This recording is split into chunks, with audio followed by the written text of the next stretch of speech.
Everyone who goes to Moonville talks about the tunnel, but the first thing you notice is how quiet it gets.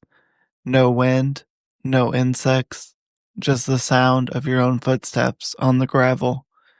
People say that's when Moonville starts paying attention to you, because hikers, investigators, and locals, people who've never met, describe the same moment. You're walking the trail, you feel like you're not alone. Then you see a light ahead of you, not a flashlight, not a headlamp, a single, steady glow moving towards you on the tracks. Some follow it, some run, and some don't talk about what happened next.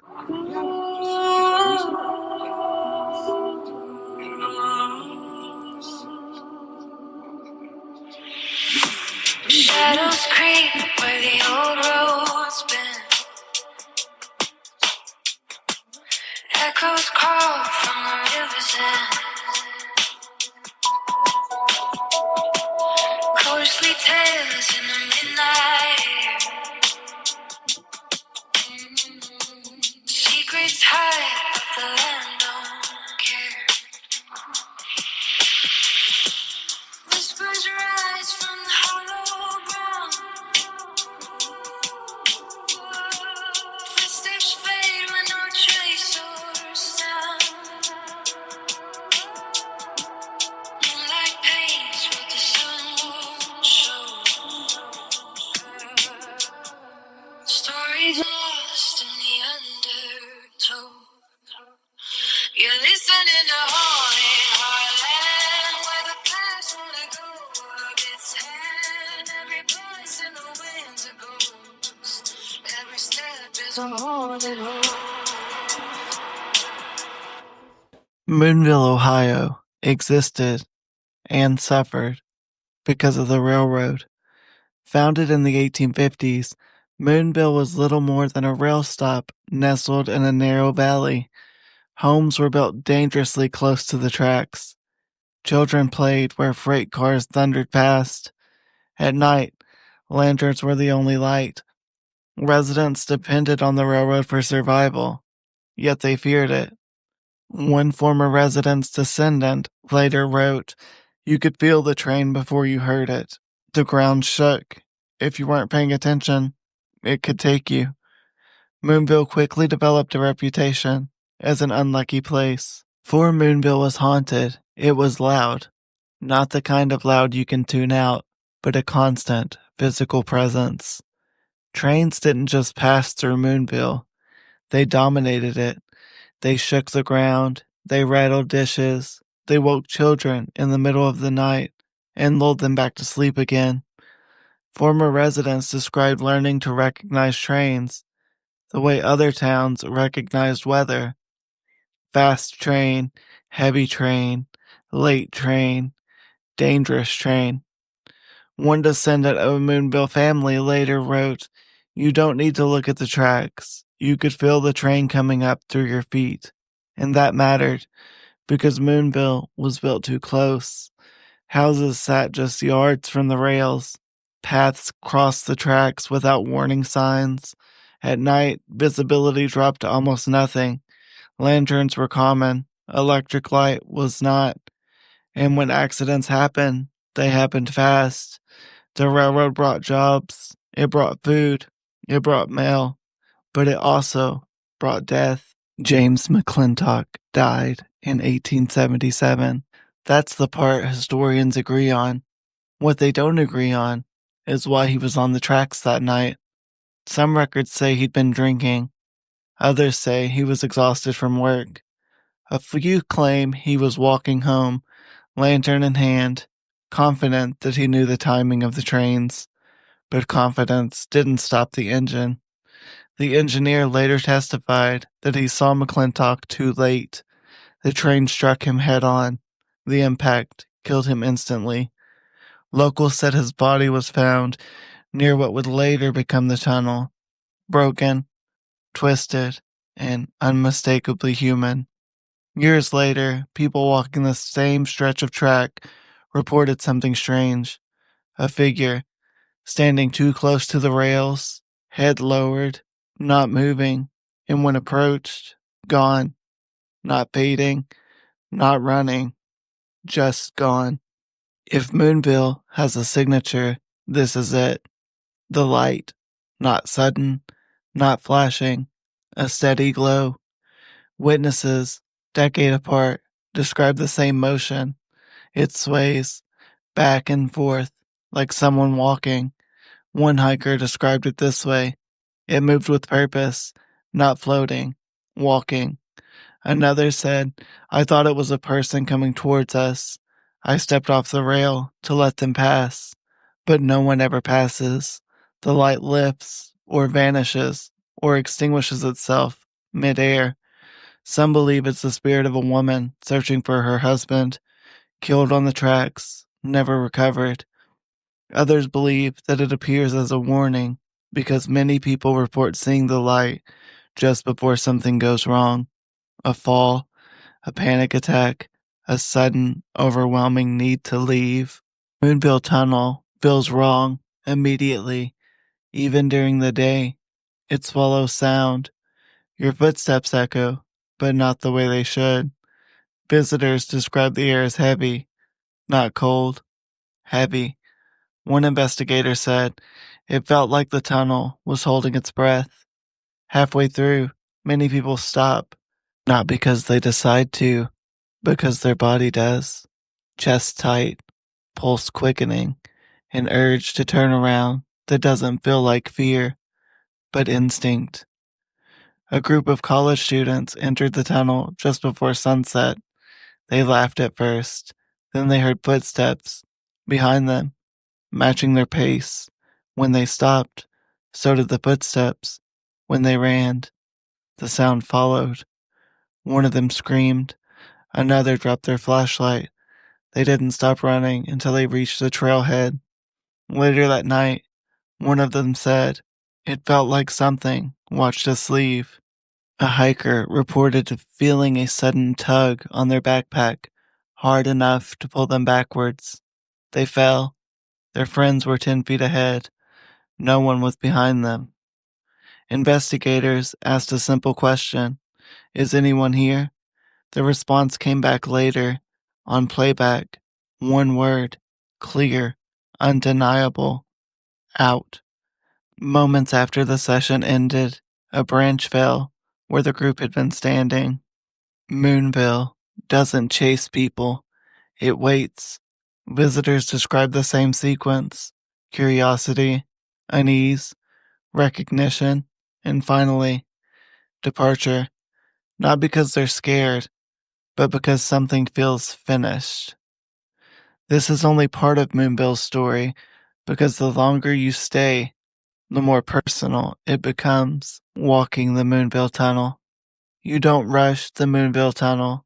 Most people say they will, but once you step inside, your pace changes on its own. The light behind you fades quickly. The stone walls swallow it. What's left is a long, narrowing corridor of shadow, uneven rock, and damp air. Every sound feels amplified until it doesn't. Your footsteps echo, then soften, then seem to stop echoing at all.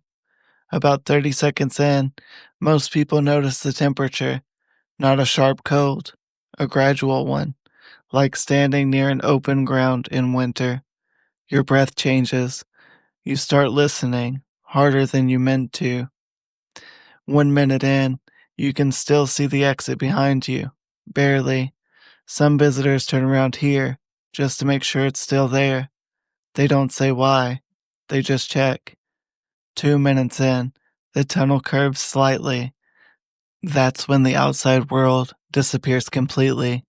No moonlight, no trees, no sky, just stone, gravel, and the sound of water somewhere deep in the walls. A lot of people stop talking here, even if they came in joking.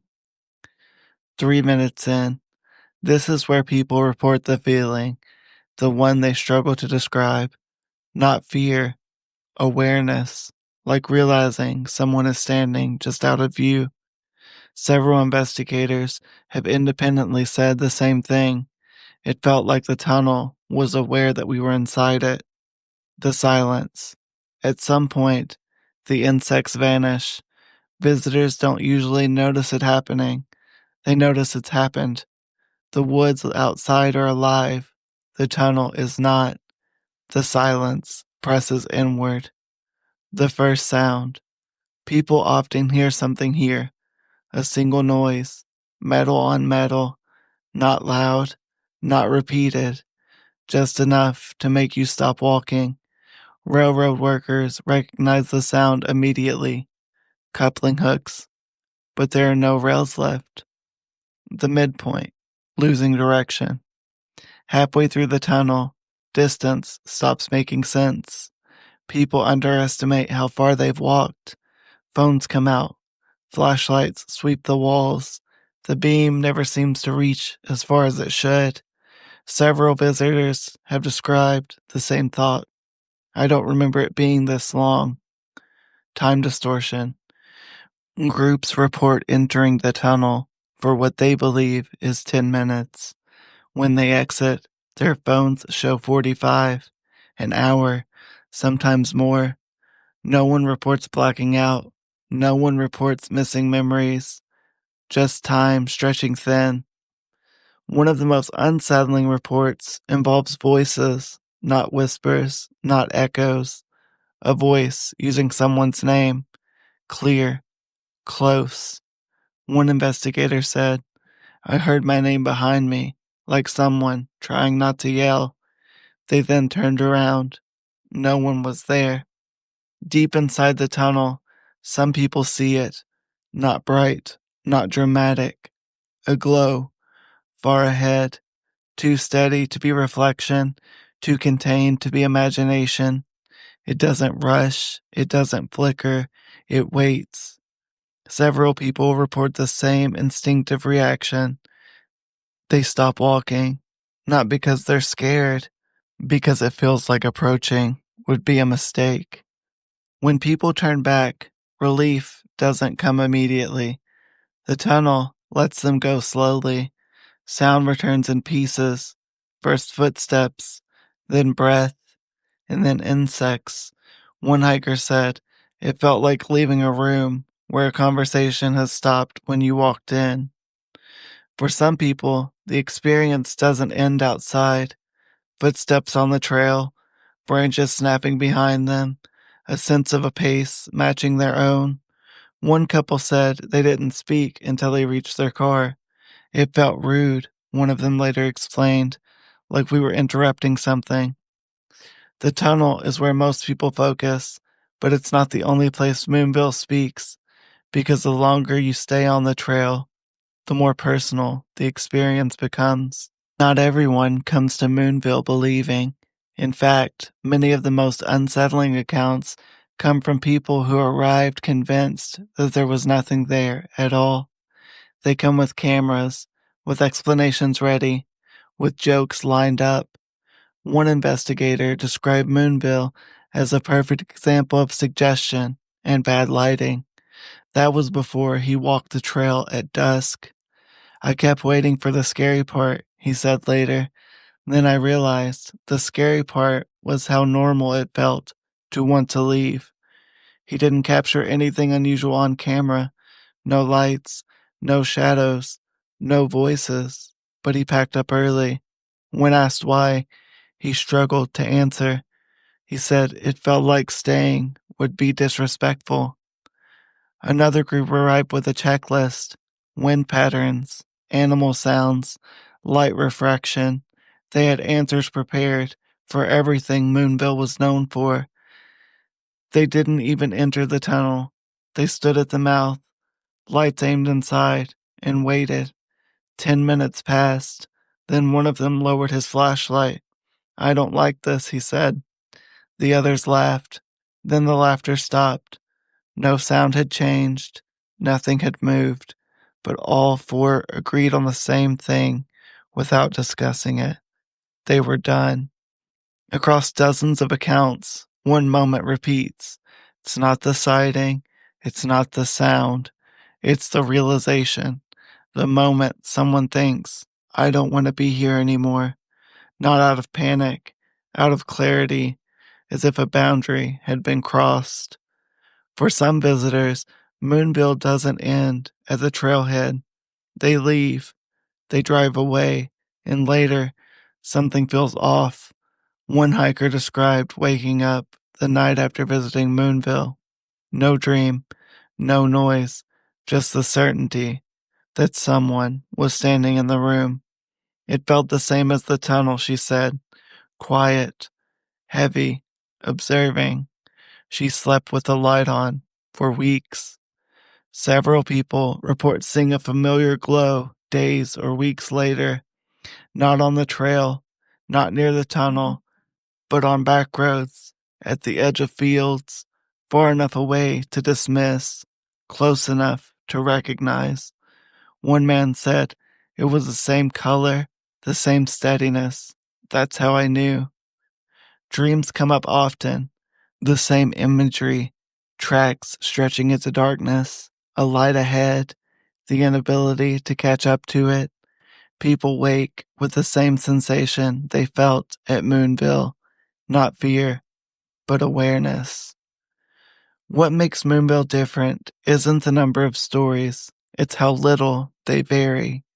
Different decades, different ages, different levels of belief, and yet the same details repeat. Silence, light, time distortion, the urge to leave, the sense of being observed. One teenager described following the light without realizing it. I thought it was someone I knew. I kept calling out. The light moved farther away, never faster, never slower, until it vanished. She didn't realize how far she'd walked until she turned around. Her friends were gone. The trail was unfamiliar. She found her way back an hour later, and she never returned.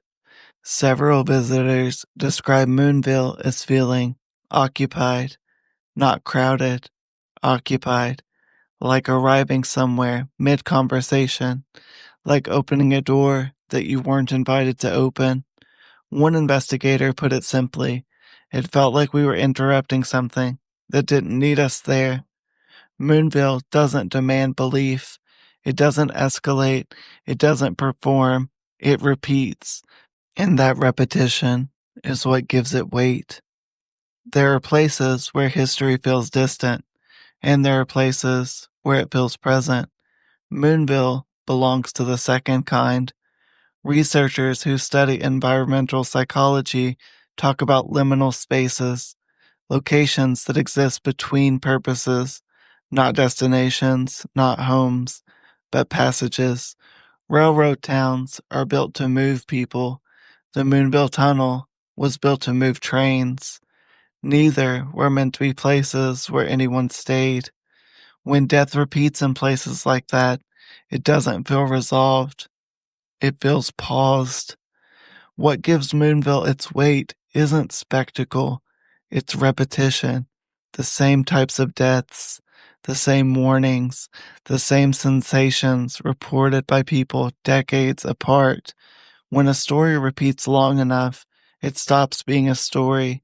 It becomes a pattern, and patterns are harder to dismiss. Some investigators believe the tunnel acts like a container, stone walls, limited light, sound trapped and redirected, emotions intensified. Whether paranormal or psychological, the result is the same. People leave changed, quieter, more reflective, less certain. Moonville doesn't chase cars. It doesn't throw objects.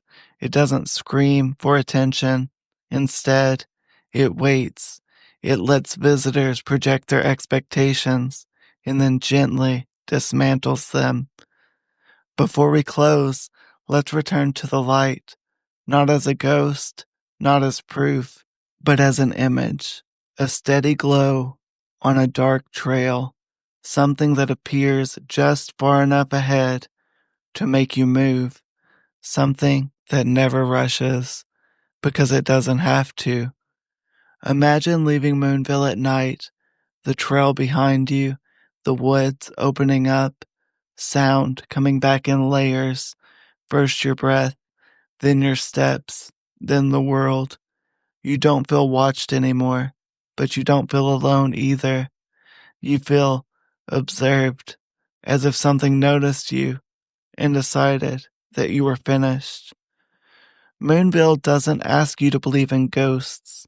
It asks you to notice the patterns, to listen to silence, to pay attention to the moment when curiosity turns to instinct. That moment when your body knows something that your mind hasn't caught up to yet.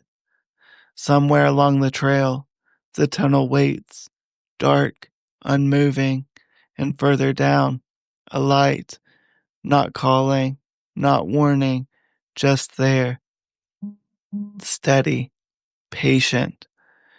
This has been Haunted Heartland. If you've walked the Moonville Trail, if you've seen the light, or if you felt that quiet moment when something seemed to notice you, we want to hear your story. Until next time, watch the tracks and don't follow the light. You're listening to Haunted Heartland, where the past wanna go work its head. Every voice in the wind's a ghost. Every step is a haunted road.